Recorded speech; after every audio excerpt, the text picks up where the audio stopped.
The Case Book of Sherlock Holmes by Arthur Conan Doyle. The Adventure of the Retired Colourman. Sherlock Holmes was in a melancholy and philosophic mood this morning. His alert practical nature was subject to such reactions. "Did you see him?" he asked. "You mean the old fellow who's just gone out?" "Precisely." "Yes, I met him at the door."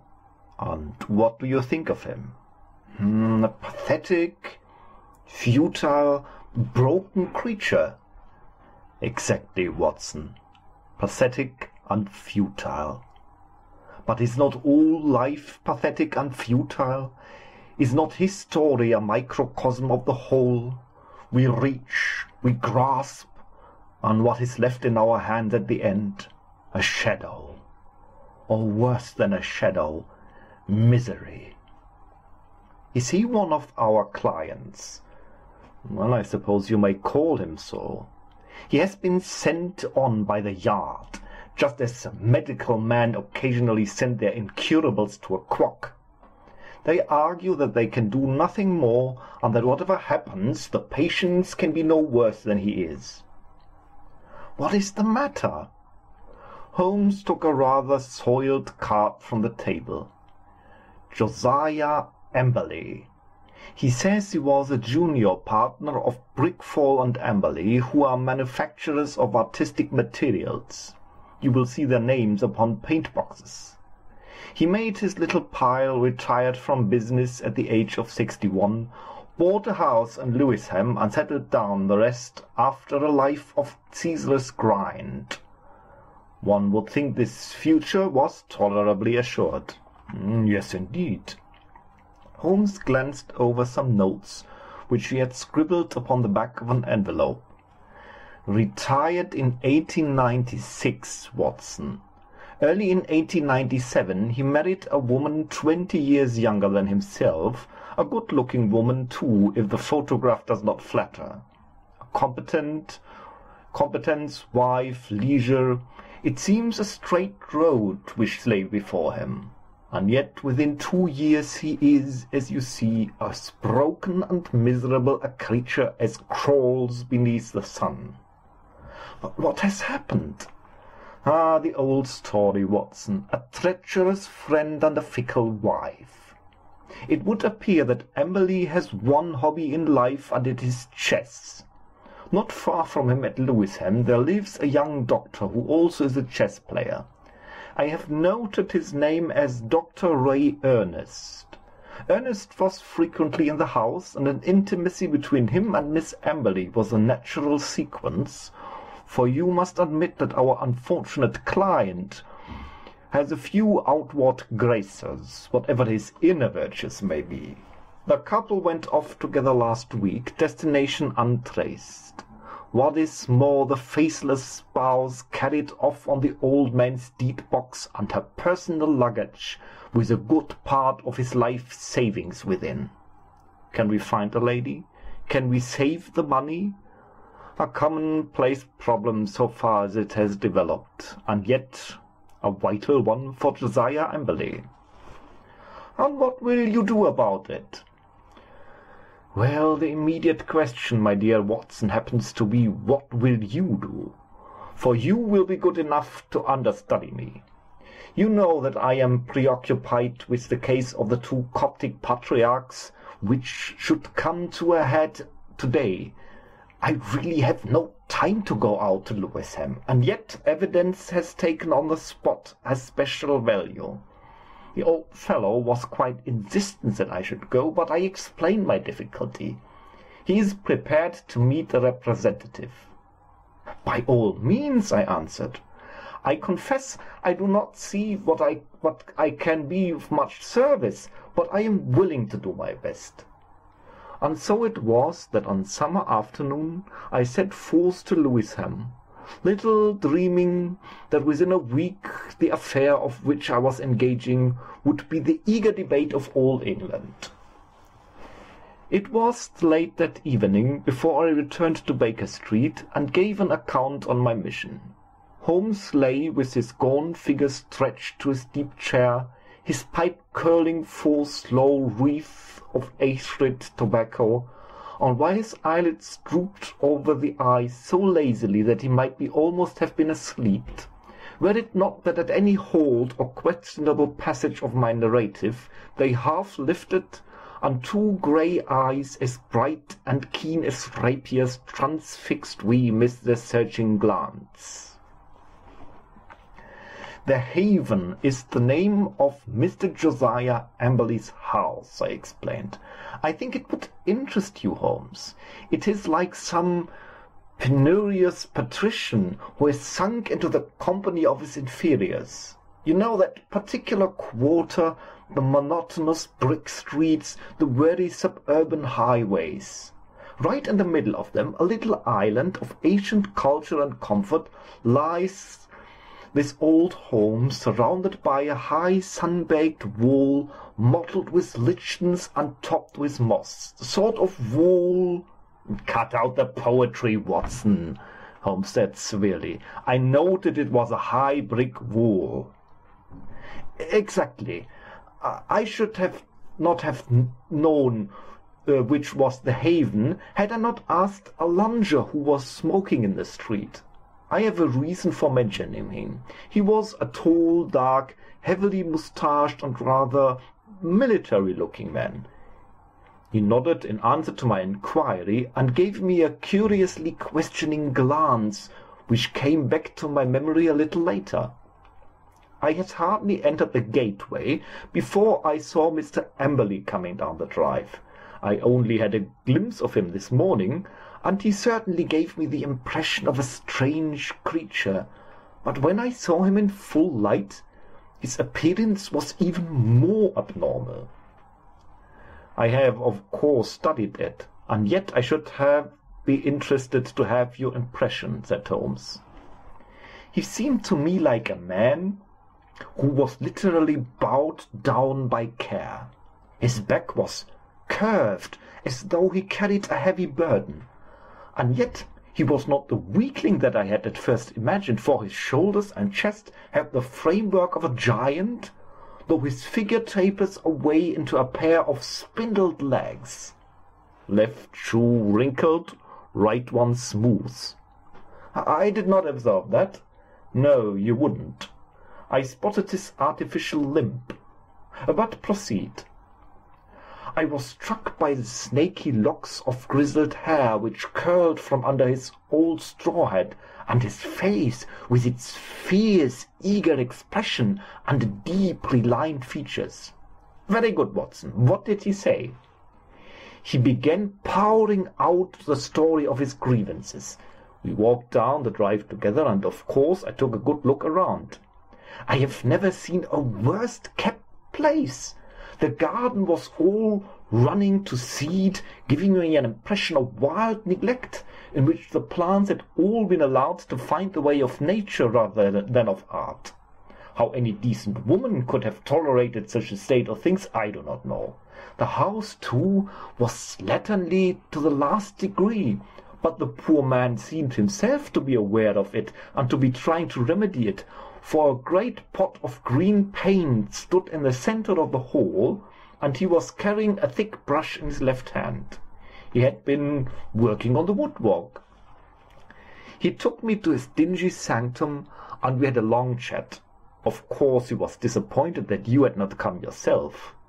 I hardly expected, he said, that so humble an individual as myself, especially after my heavy financial loss, could obtain the complete attention of so famous a man as Mr. Sherlock Holmes. I assured him that the financial question did not arise. No, of course it is art for the art's sake with him, he said, but even on the artistic side of the crime he might have found something here to study. And human nature, Dr. Watson, the black ingratitude of it all. When did I ever refuse one of her requests? Was ever a woman so pampered? And that young man, he might have been my own son. He had the run of my house. And yet see how they treated me. Oh, Dr. Watson, it is a dreadful, dreadful world. That was the burden of his song for an hour or more. He had, it seems, no suspicion of an intrigue. They lived alone, save for a woman who comes by in the day and leaves every evening at 6. On that particular day, old Amberley, wishing to his wife a treat, had taken 2 upper circle seats at the Haymarket Theatre. At least, at the last moment, she had complained of a headache and had refused to go. He had gone alone. There seemed to be no doubt about the fact, for he produced the unused ticket which he had taken for his wife. "That is remarkable, most remarkable," said Holmes, whose interest in the case seemed to be rising. "Pray continue, Watson. I find your narrative most arresting. Did you personally examine his ticket? Did you not perchance take the number?" "It happens so I did," I answered with some pride. "It chanced to be my old school number 31, so it is stuck in my head." "Excellent, Watson. His seat, then, was either 30 or 32. "Quite so," I answered with some mystification. "And on B roll." "That is most satisfactory. What else did he tell you?" "He showed me his strong room, as he called it. It is really a strong room, like a bank, with iron door and shutter, burglar-proof, as he claimed. However, the woman seemed to have had a duplicate key, and between them they carried off some £7,000 worth of cash and securities." "Securities? How could they dispose of those?" "He said he had given the police a list, and that he hoped they would be unsealable. He had got back from the theatre about midnight, and found the place plundered, the door and window open, and the fugitives gone. There was no letter or message, nor has he heard any word since. He at once gave, of course, alarm to the police." Holmes brooded for some minutes. "You say he was painting. What was he painting?" "Well, he was painting the passage, but he had already painted the door and woodwork of his room I spoke of." "Does that not strike you as strange an occupation in the circumstances?" "One must do something to seize an aching heart." That was his own explanation. "It was eccentric, no doubt, but he is clearly an eccentric man.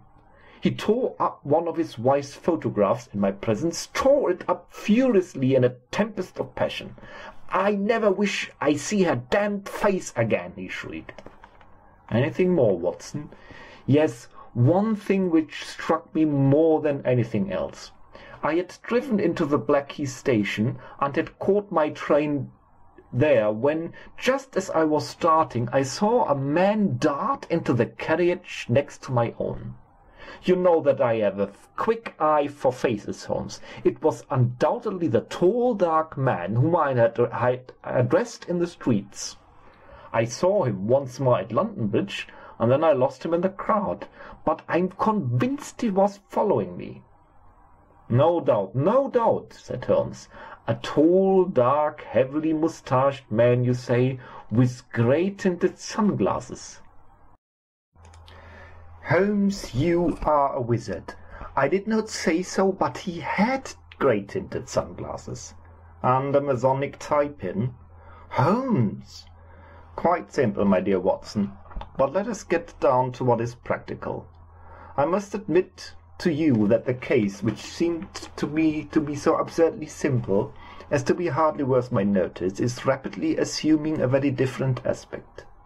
It is true that though in your mission you have missed everything of importance, yet even those things which have obtruded themselves upon your notice give rise to serious thought. What have I missed? Ah, don't be hurt, my dear fellow. You know that I am quite impersonal. No one else would have done better. Some possibly not so well. But clearly you have missed some vital points. What is the opinion of the neighbours about this man Amberley and his wife? That surely is of importance. What of Dr. Ernest? Was he the gay Lothario one would expect? With your natural advantages, Watson, every lady is your helper and accomplice. What about the girl at the post office, or the wife of the greengrocer? I can picture you whispering soft nothings with the young lady at the Blue Anchor, and receiving hard somethings in exchange. All this you have left undone. It can still be done. It has been done. Thanks to the telephone and the help of the Yard, I can usually get my essentials without leaving this room. As a matter of fact, my information confirms the man's story. He has the local repute of being a miser, as well as a harsh and exacting husband. That he had a large sum of money in that strong room of his is certain. So also it is that young Dr. Ernest, an unmarried man, played chess with Amberley, and probably played the fool with his wife. All this seems plain sailing, and one would think there was no more to be said. And yet, where lies the difficulty? My imagination, perhaps. Well, leave it there, Watson. Let us escape from this weary workday world by the side door of music. Karina sings tonight in the Albert Hall, and we still have time to dress, dine, and enjoy. In the morning I was up betimes, with some toast crumbs and 2 empty eggshells told me that my companion was earlier still. I found a scribbled note on the table. Dear Watson, there are 1 or 2 points of contact which I should wish to establish with Mr. Josiah Amberley. When I have done so, we can dismiss the case or not. I would only ask you to be on hand about 3 o'clock, as I conceive it possible that I may want you. S.H. I saw nothing of Holmes all day, but at the hour named he returned, grave, preoccupied, and aloof. At such times it was wiser to leave him to himself. Has Amberley been there yet? No. I'm expecting him. He was not disappointed, for precisely the old fellow arrived with a very worried and puzzled expression upon his austere face. I had a telegram, Mr. Holmes. I can make nothing of it. He handed it over, and Holmes read it aloud. Come at once without fail. Can give you information as to your recent loss. Elman, the vicarage. Dispatched at 2:10 from Little Purlington, said Holmes. Little Purlington is in Essex, I believe, not far from Frinton. Well, of course you will start at once. This is evidently from some responsible person, the vicar of the place. Where is my Crockford? Yes, we have him. J.C. Elman, M.A., living of Moosemore, come Little Purlington. Look up the trains, Watson, please. There is one at 5:20 from Liverpool Street. Excellent. You had best go with him, Watson. He may need help or your advice. Clearly we have come to a crisis in this affair. But our client seemed by no means eager to start. It is perfectly absurd, Mr. Holmes, he said. What can this man possibly know of what has occurred? It is a waste of time and money. He would not have telegraphed you if he did not know nothing. Wire at once that you are coming. I do not think that I shall go. Holmes assured his sternest aspect. It would make the worst possible impression both on the police and upon myself, Mr. Amberley, when so obvious a clue arose, you should refuse to follow it. We should feel that you are not really interested in earnest in this investigation. Our client seemed horrified at the suggestion. Why, of course I shall go, if you look at it that way, said he. On the face of it, it seems absurd to suppose this person knows anything. But if you think— I do think, said Holmes with emphasis, and so we were launched upon our journey. Holmes took me aside before we left the room and gave me one word of counsel, which showed that he considered the matter to be of importance. Whatever you do, see that he really does go, said he. Should he break away or return, get to the nearest telephone exchange and send the single word bolted. I will arrange here that it shall reach me wherever I am. Little Purlington was not an easy place to reach, for it is on a branch line. My remembrance of the journey is not a pleasant one, for the weather was hot, the train slow, and my companion sullen and silent, hardly taking all the safe to make an occasional sardonic remark as to the futility of our proceedings. When we at last reached the little station, it was a 2-mile drive before we came to the vicarage, where a big, solemn, rather pompous clergyman received us in his study. Our telegram lay before him. "Well, gentlemen," he asked, "what can I do for you?" "We came," I explained, "to answer your wire." "My wire? I sent no wire." "I mean the wire which you sent to Mr. Josiah Emily about his wife and his money." "If it is a joke, sir, it is a very questionable one," said the vicar angrily. "I have never heard of the gentleman you name, and I have certainly not wired to anyone." Our client and I looked at each other in amazement. "Perhaps there is some mistake," I said. "Are there perhaps 2 vicarages? Here is the wire itself, signed Ellman and dated from the vicarage." "There is only one vicarage, sir, and only one vicar, and this wire is a scandalous forgery, the origin of which shall certainly be investigated by the police. Meanwhile, I can see no possible object in prolonging this interview." So Mr. Amberley and I found ourselves on the roadside in what seemed to be the most primitive village in England. We made for the telegraph office, but it was already closed. There was a telephone, however, as the little railway arms, and by it I got into touch with Holmes, who shared our amazement at the result of our journey.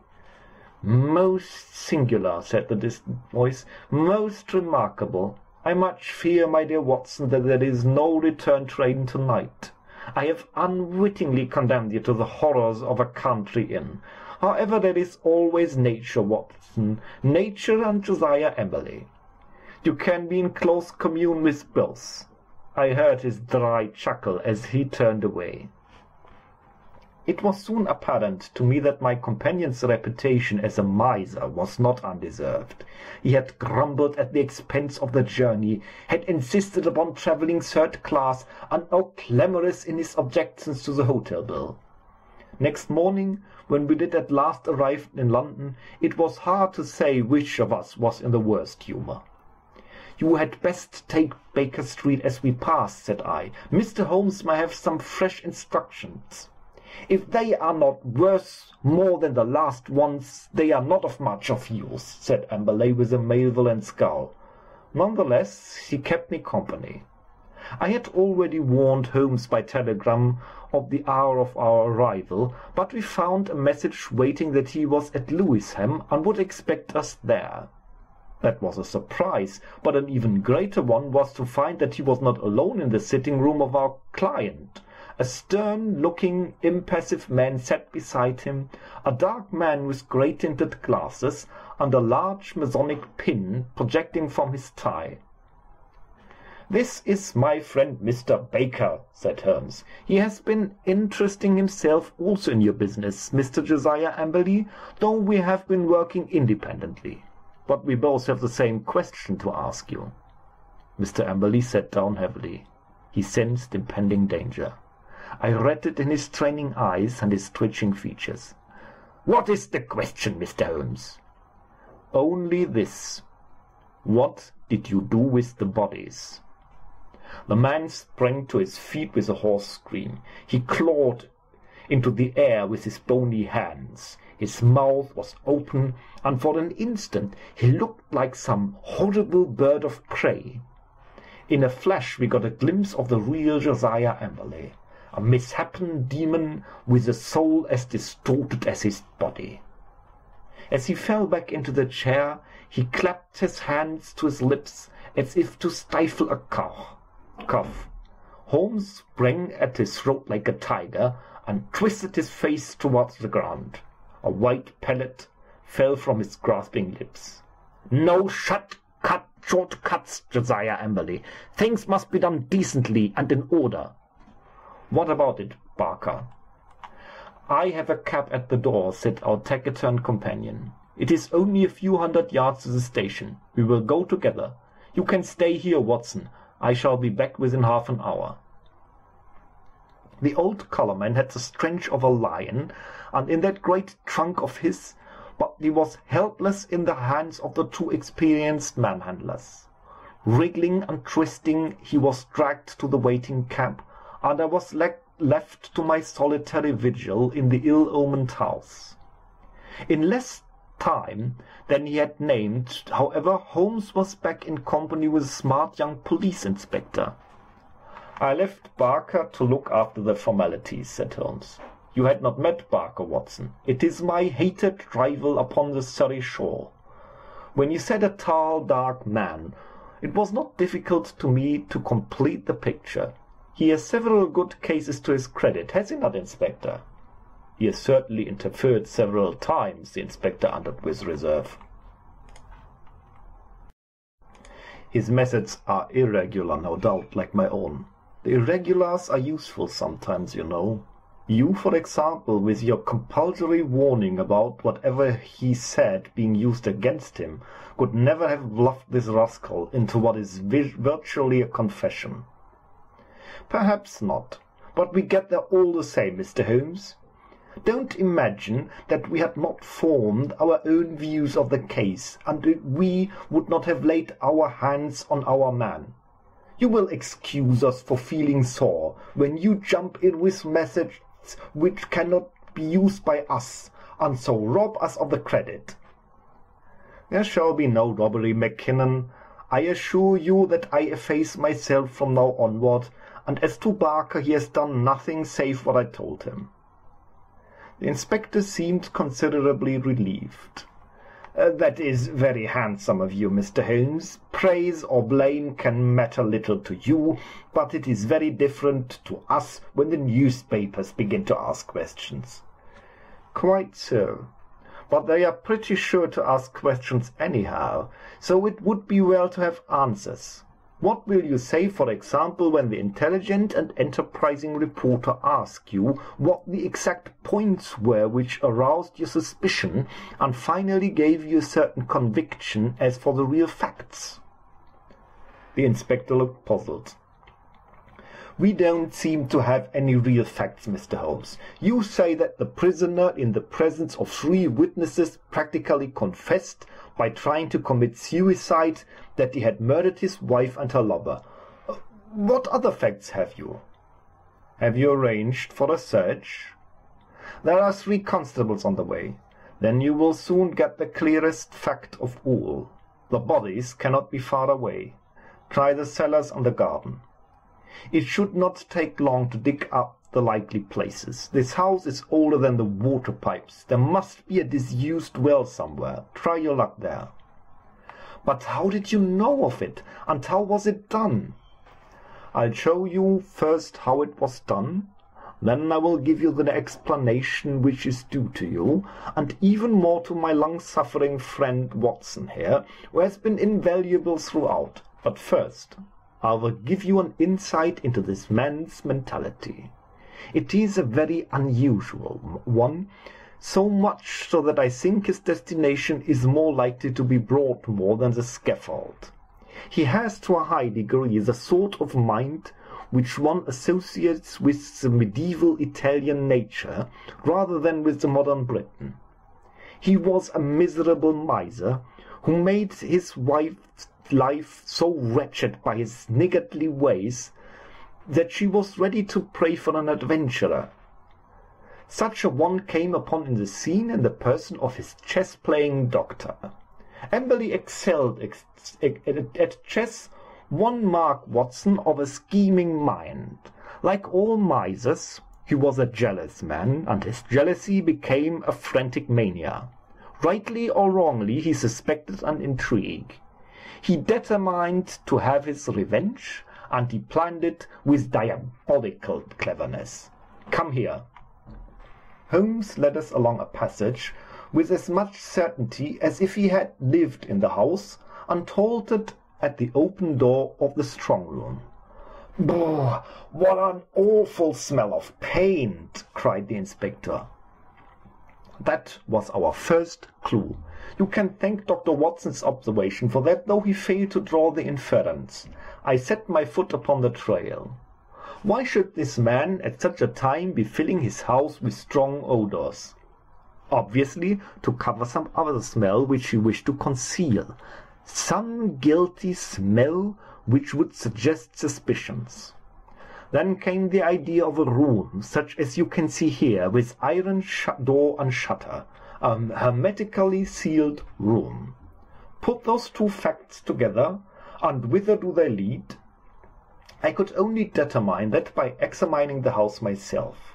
I was already certain that the case was serious, for I had examined the box office chart at the Haymarket Theatre, another of Dr. Watson's bull's-eyes, and ascertained that neither B30 nor 32 of the upper circle had been occupied that night. Therefore, Emily had not been to the theatre, and his alibi fell to the ground. He made a bad slip when he allowed my astute friend to notice the number of the seats taken for his wife. The question now arose how I might be able to examine the house. I sent an agent to the most impossible village I could find of, and summoned my man to it at such an hour that he could not possibly get back. To prevent any miscarriage, Dr. Watson accompanied him. The good vicar's name I took, of course, out of my Crockford. Do I make all very clear to you? "It is masterly," said the inspector in an aide voice. There being no fear of interruption, I proceeded to burgle the house. Burglary has always been an alternative profession. I had cared to adopt it, and I have little doubt that I should have come on to the front. Observe what I found. You see the gas pipe along the skirting here. Very good. It rises in the angle of the wall, and there is a trap here in the corner. The pipe runs into the strong room, and as you can see it ends in the plaster rose in the center of the ceiling, where it is concealed by the ornamentation. That end is wide open. At any moment, by turning the outside tap, the room could be flooded with gas. The door and shutter closed, the tap full, it would not give 2 minutes of conscious sensation to anyone shut up in the little chamber. By what devilish device he decoyed them there, I do not know, but once inside the door, they were at his mercy. The inspector examined the pipe with interest. One of our officers mentioned the smell of gas, but of course the window, the door were open then. The paint, or some of it, was already about. He had begun to work of painting the day before, according to his story. But what of the next, Mr. Holmes? Well, then came an incident which was rather unexpected to myself. I was slipping through the pantry window in the early day, when I felt a hand inside my collar, and a voice said, "Now, you rascal, what are you doing there?" When I could twist my head round, I looked into the tinted spectacles of my old friend and rival, Mr. Barker. It was a curious foregathering. I sat as both smiling. It seems that he had been engaged by Dr. Ray Ernest's family to make some investigations, and had come to the same conclusion as to foul play. He had watched the house for some days, and had spotted Dr. Watson as one of the obviously suspicious characters who had called there. He could hardly arrest Watson, but when he saw a man actually climbing out of the pantry window, there came a limit to his restraint.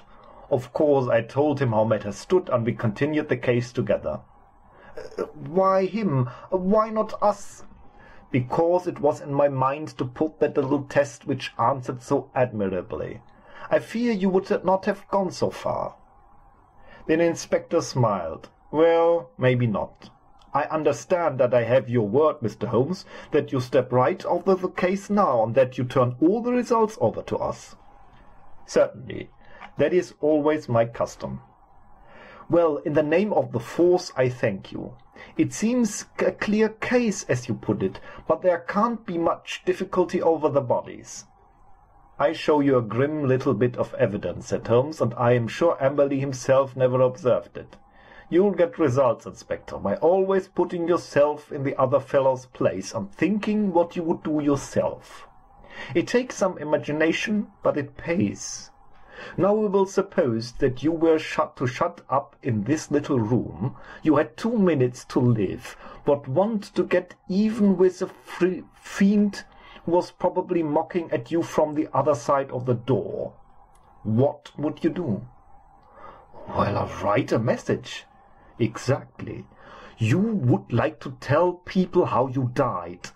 No use writing on paper. What would be seen? If you wrote it on the wall, someone might rest upon it. Now look here. Just above the skirting is scribbled with purple, incredible pencil. We... That's all. What do you make of it? Well, it is only a foot above the ground. The poor devil was on the floor dying when he wrote it. He lost his senses before he could finish. He was writing 'We were murdered'? That is how I read it. If you find an indelible pencil on the body, we look for it, you may be sure. But no security. Clearly there was no robbery at all, and yet he did possess those bonds. We verified that. You may be sure that he has hidden them in a safe place. When the whole employment had passed into history, he would suddenly discover them and announce that the guilty couple had relented and sent back the plunder or had dropped it on the way." "You certainly seem to have met every difficulty," said the inspector.